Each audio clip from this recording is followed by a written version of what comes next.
Assalamualaikum warahmatullahi wabarakatuh. صباح الخير.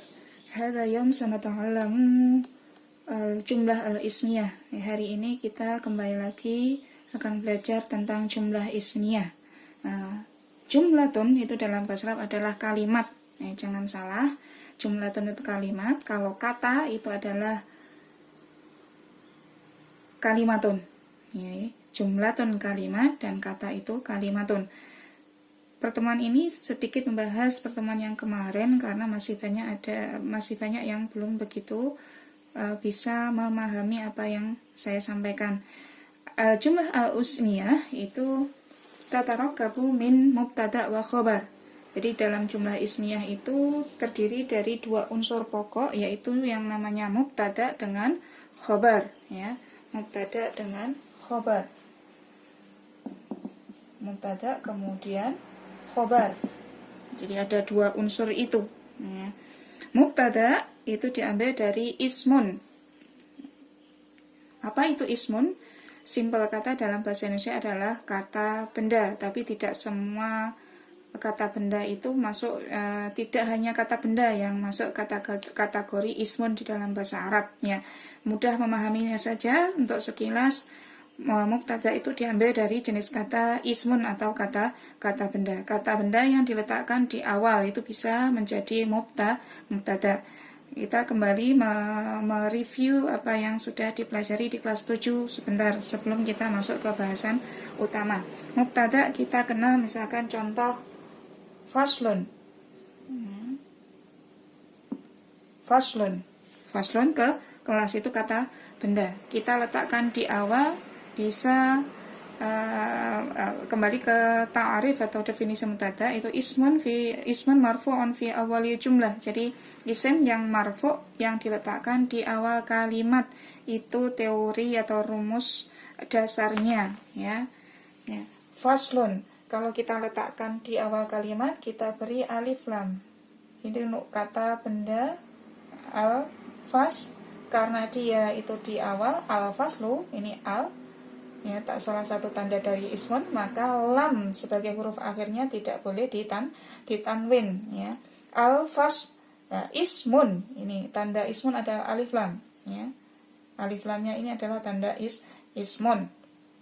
Karena dia harus rofa atau marfu'un, salah satu tanda rofa adalah dhammah, maka di sini diberi harokat dhammah, al-faslu, ya. Itu mubtada, ya. Karena jumlah ismiyah tidak hanya mubtada saja, kalau hanya mubtada maka bukan dikatakan sebagai jumlah, bukan kalimat, ya. Harus ada pelengkapnya, yaitu khobar. Harus ada dua unsur itu. Kalau salah satu unsurnya tidak ada, maka tidak dikatakan sebagai jumlah ismiyah. Al-faslu, kelas. Ini bukan kalimat, bukan jumlah, bukan jumlah mufidah, bukan kalimat sempurna. Al-faslu, ada apa dengan kelasnya? Di mana, kapan, bagaimana keadaannya, harus dilengkapi supaya tidak banyak pertanyaan. Al-faslu kabirun. Al-faslu kabirun. Kabirun ini menjadi khobar, sedangkan al-faslu menjadi mubtada. Al-faslu kabirun, bentuknya seperti itu. Tidak, yang ini salah. Al-faslu al-kabiru, ini bukan jumlah ismiyah. Al-faslul kabiru, kelihatannya sama. Kabirun itu besar, maknanya juga kabirun, cuma yang kedua ini bukan jumlah ismiyah. Atau al-kabiru ini bukan khobar. Ini kalimat yang salah, ini belum membentuk sebuah kalimat. Al-faslu al-kabiru, di kelas 7 sudah dipelajari. Al-kabiru itu namanya na'tun, kata sifat, tapi kedudukannya bukan khobar. Kalau khobar bentuknya seperti ini, ya. Bedakan, ya. Al-faslu al-faslul kabiru ini bukan kalimat. Al-faslu kabirun, kelasnya besar. Ya, kalau ini al-faslu kabirun, kelasnya besar. Al-faslul kabiru kelas yang besar, masih ada terusannya. Ya. Al-faslul kabiru, kelas yang besar. Ada apa dengan kelas yang besar? Oh, kelas yang besar itu di samping kantor. Janibat tiwa. Nih, masih ada terusnya. Maka ini bukan jumlah ismiyah. Yang merupakan jumlah ismiyah adalah al-faslu kabirun. Al-faslu mubtada. Ini tandanya ismun. Ini rofaknya. Jadi ismun marfu'un fi awali jumlah. Ini al-faslu kabirun. Tidak sama bentuknya. Kalau ini sama, maka ini bukan kalimat al-faslu kabirun. Kelas itu atau kelas tersebut besar, selesai. Wow, yang mau dikatakan, yang mau disampaikan tentang kelas dan diberi keterangan kelasnya besar. Maka ini jumlah ismiyah yang terdiri dari sempurna, terdiri dari mubtada dengan khobar. Ada jenis jumlah ismiyah yang lain. Ya, kalau al-faslu al-kabiru itu mubtada satu kata, kemudian kabirunnya satu kata, namanya kabirun itu khobar mufrad, khobar yang hanya tunggal, yang hanya satu kata. Al-faslu kabirun, al-faslu wasi'un, al-faslu jamilun, al-faslu, nah, seterusnya. Kalau khobarnya satu atau khobarnya mufrad, itu harus mengikuti satu. Kalau mubtada'nya itu mudzakar, laki-laki, nggak ada tonnya, bukan sapuroton, bukan as-sapurotu, tapi al-faslu, huruf akhirnya bukan ta, maka di sini juga tidak boleh ada taknya, bukan kabiroton, kabiroton, tidak boleh. Al-faslu kabiroton tidak boleh. Yang betul adalah al-faslu kabirun. Kalau khobarnya satu, maka mengikuti. Kalau ini mudzakar, kalau ini muannas, muannats, hakadha, seperti itu. Ya. Review yang kedua adalah di kelas 7 sudah mengenal yang namanya khobar syibhul jumlah. Jadi tidak hanya satu kata. Khobarnya tidak terdiri dari satu kata. Misalkan al-masjidu,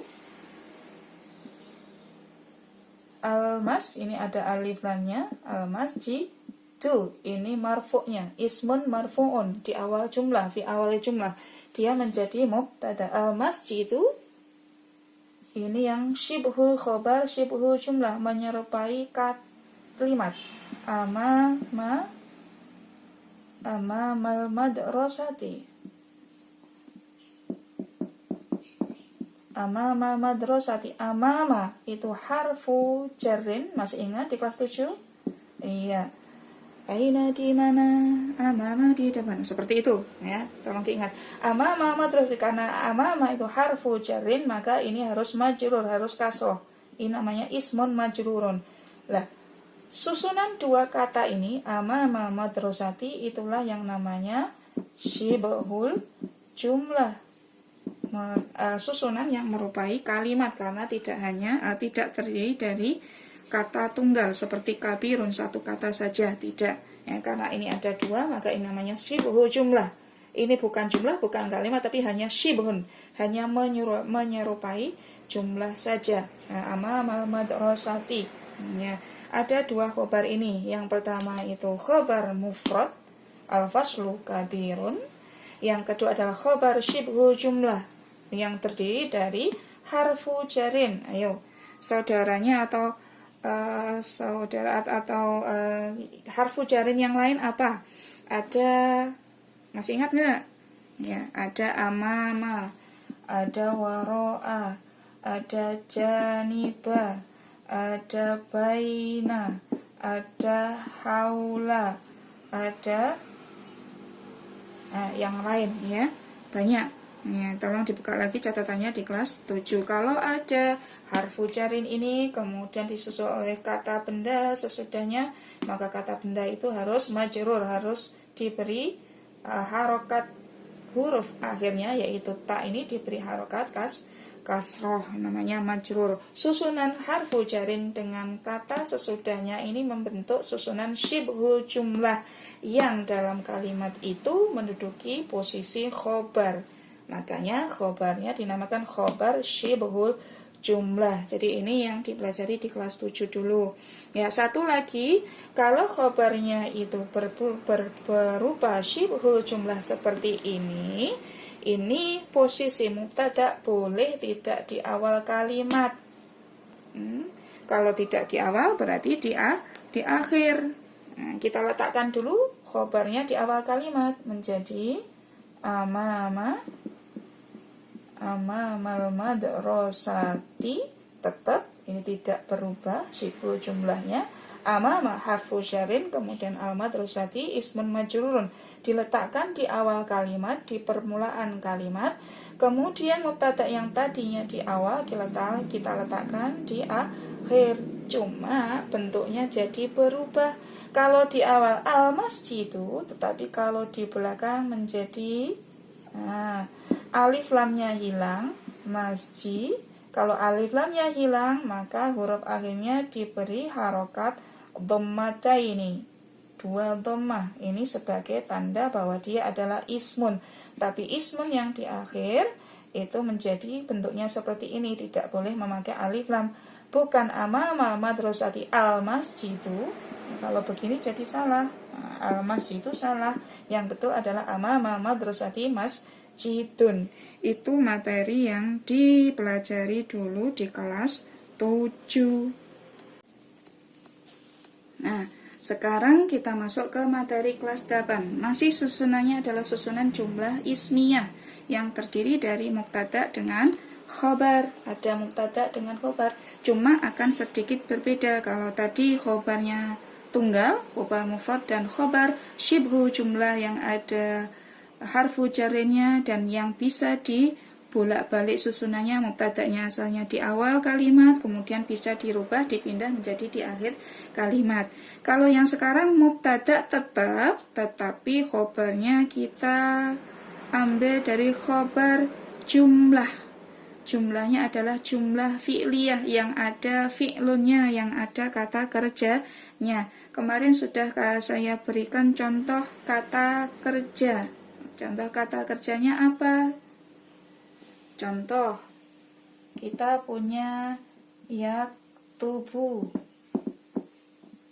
Ada yaktubu, menulis. Kalau ada aktivitas menulis, tentunya ada yang melakukan, ada yang beraktivitasnya.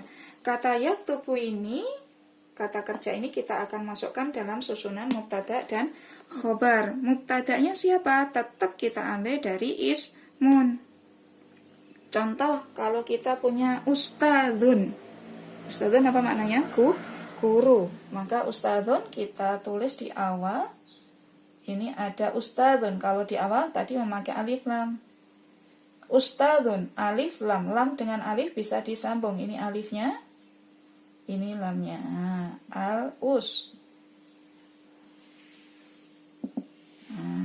Karena ini usta, ada alif lamnya, maka ini harokatnya dhammah. Ini rafa. Ismun marfu'un fi awali jumlah. Ismun tandanya alif lam ini marfu'un dhammah, kemudian di awal kalimat, maka menjadi mubtada. Al-ustadzu, Pak Guru. Pak gurunya ngapain? Pak gurunya sedang apa? Nah, kalau al-ustadzu saja maka tidak akan menjadi jumlah ismiyah. Tidak akan menjadi kalimat sempurna. Maka ini bukanlah menjadi kalimat atau jumlah ismiyah, harus kita lengkapi dengan memberikan khobar. Khobar di kelas 8 yang kita pelajari adalah khobar jumlah yang memakai kata kerja. Ya, di sini kita mengambil contoh yaktubu. Ya. Al-ustadzu yaktubu, kita taruh setelah mubtada menjadi yaktubu. Inilah khobar jumlah. Ya, ini belum lengkap karena menulis itu harus ada yang ditulis. Masa menulis tidak ada yang ditulis? Ya. Al-ustadzu yaktubu, Pak Guru menulis. Menulis apa? Ya, menulis pelajaran. Al-ustadzu yaktubu. Nah, inilah susunannya yaktubu darsa menjadi khobar, tetapi khobarnya khobar jumlah, ya. Ya. Kemudian di materi kemarin, khobar jumlah yang menggunakan kata kerja ini, kata kerjanya diawali dengan harfun, diawali dengan huruf. Huruf yang di awal ini namanya harful mudharaah. Harful mudharaah, huruf mudhari, karena yang kita pakai adalah fi'il mudhari. Apa itu fi'il mudhari? Fi'il yang digunakan untuk menyampaikan aktivitas yang sedang berlangsung, at present, atau yang akan dilakukan, atau future, ya. Dalam bahasa Arab, present dengan future-nya dijadikan satu bentuk, tidak seperti dalam bahasa Inggris, ya. Sedang menulis atau menulis bentuknya sama, yaktubu, ya. Jangan bingung ya. Saya ulangi, dalam bahasa Arab, time atau waktu kejadian dalam kata kerja itu untuk present, ini kurang n, untuk present dengan future, untuk yang sedang berlangsung dan yang akan berlangsung hanya memakai satu bentuk. Bentuk ini saja, ya. Yaktubu. Bentuk yang ini menggunakan namanya harfu mudharaah yang di awal ini, ya. Ya. Ya. Oke, kita lanjut. Harfu mudharaah ini bisa diganti-ganti, hurufnya saja ya. Harfu mudharaahnya bisa diganti-ganti, disesuaikan dengan mubtada'nya siapa. Kalau misalkan mubtada'nya ana, tidak lagi yaktubu. Ana siapa? Iya, saya. Kalau mubtada'nya anta, juga tidak memakai iya, bukan yaktubu. Kalau mubtada'nya anti, juga tidak memakai iya. Jadi ada pasangannya, disesuaikan. Huruf mudharaahnya itu diganti-ganti, disesuaikan dengan mubtada'nya. Huruf mudharaahnya itu ada berapa? Ada 4. Nah, saya singkat menjadi, nah ini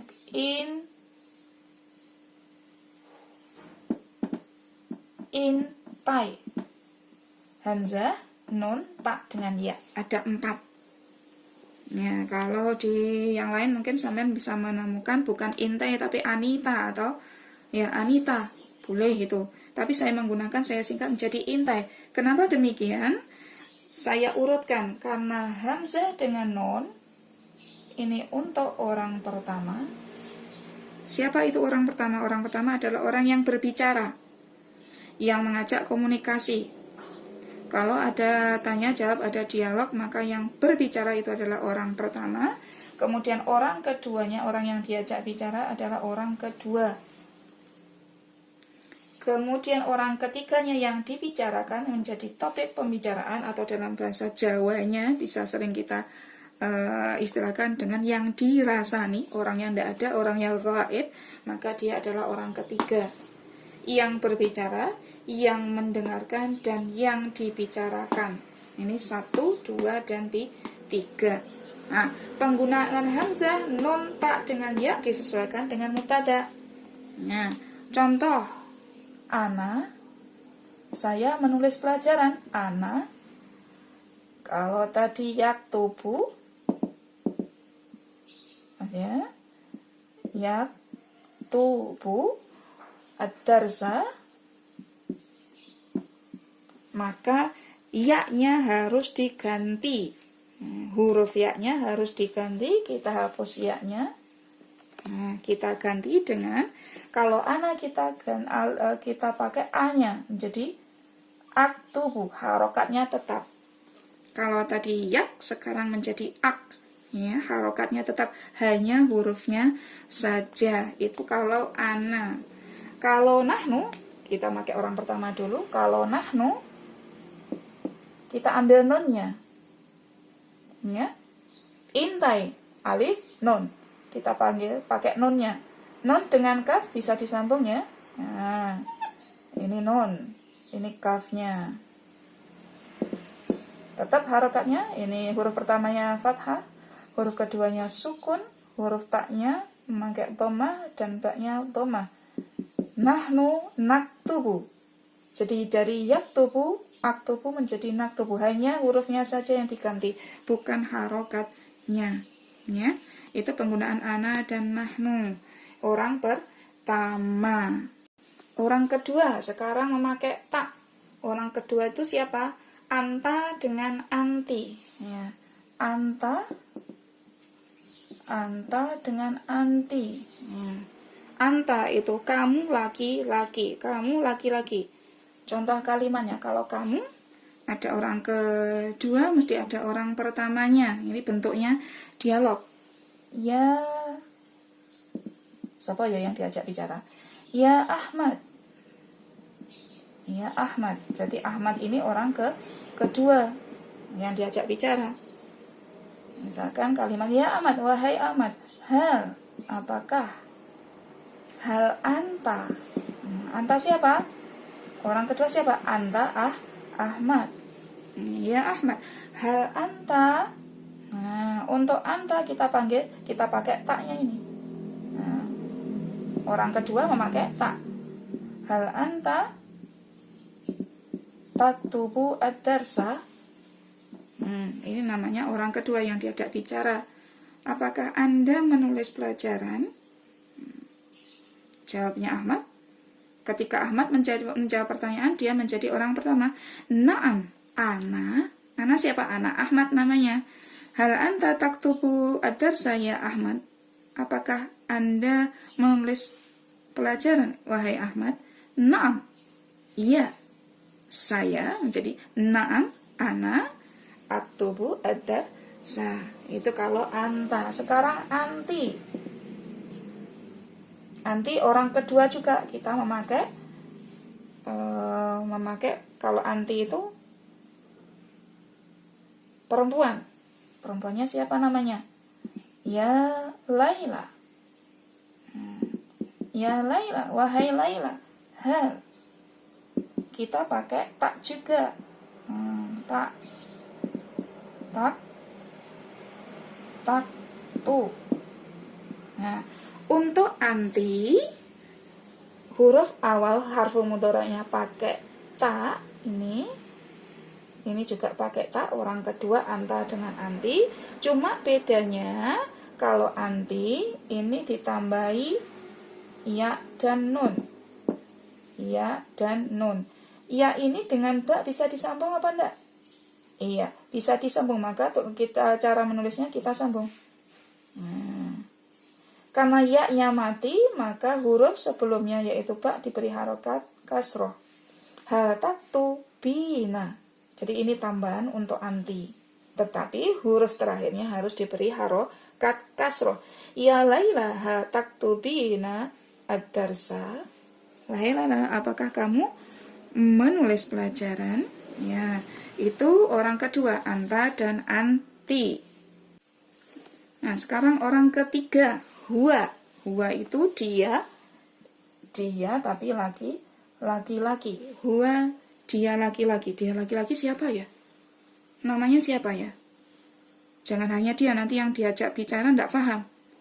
Dia tadi memberi saya uang. Dia siapa? Tidak tahu namanya. Akhirnya yang diajak komunikasi akan bingung. Ya, kecuali itu memang rahasia, kode rahasia, dan itu hibah, rasan-rasan. Akhirnya juga tahu yang diajak bicara siapa, yang jadi topik pembicaraan siapa. Kalau kita tidak punya komunikasi sebelumnya, maka yang diajak bicara tidak tahu. Nah, kalau kita menyebutkan orang lain tanpa menyebutkan nama, huwa, dia laki-laki. Laki-laki namanya siapa? Yusuf. Nah, kita membicarakan Yusuf, ngerasani Yusuf. Tidak apa-apa ya, belajar bagaimana mengungkapkan kalimat, bukan belajar ngerasani. Yusuf, ada apa dengan Yusuf? Ngapain Yusuf? Yusuf menjadi mubtada, menjadi inti dari pembicaraan, inti kalimat. Yusuf lagi atau sedang menulis pelajaran. Yusuf yaktubu. Begini, yaktubu ad-darsa. Ya, Yusuf ini jadi orang ketiga yang dibicarakan. Yusuf, ada apa dengan Yusuf? Yusuf yaktubu darsa, di sini menjadi khobar. Kalau Yusuf itu huwa, maka ini memakai ya. Ya, itu Yusuf yaktubud darsa. Jadi harful mudhara'ah yang ada di khobar jumlah ini harus disesuaikan dengan mubtada'nya. Nah, sekarang hiya. Hiya itu dia tapi perempuan. Perempuan siapa ya namanya? Tidak boleh hanya dia, harus disebutkan namanya yang jelas. Ya. Dia siapa? Ada Husna. Husna itu laki-laki atau perempuan? Iya, perempuan. Husna. Di awal kalimat dia nama orang, bisa berkedudukan sebagai mubtada. Ada Husna. Ada Husna. Husna kenapa? Husna ada apa? Husna ngapain? Nah, pertanyaan-pertanyaan itu akan kita jawab dan akan berkedudukan dalam kalimat sebagai khobar, sebagai pelengkapnya. Ya, Husna sedang menulis pelajaran. Nah, menulis pelajaran. Nah, harokatnya sama. Kalau tadi yaktubu, yaktubu. Cuma karena dia ini tidak pakai ya, tetapi pakai ta. Ya. Jadi yaktaktubu adarsa. Jadi bisa disimpulkan kalau ana itu pakai hamzah, kalau nahnu pakai nun, kalau tak itu anta dan anti, cuma anti belakangnya diberi tambahan ya nun, kemudian orang ketiganya memakai huwa tetapi hiya memakai tak lagi, ya. Huwa dan hiya. Hakadha, ini saja dulu. Tolong dipelajari betul sebelum mengerjakan latihan. Disimak betul, dipelajari sampai paham, baru mengerjakan. Ya, semoga tambahan ini bisa membuat anak-anak semua menjadi lebih memahami apa yang namanya jumlah ismiyah dengan khobar jumlah. Nanti kita akan teruskan dengan yang lebih detail lagi. Hakadha ma'ulqihi hadha yawm, na'taki fil fursa ukhra. Assalamualaikum warahmatullahi wabarakatuh.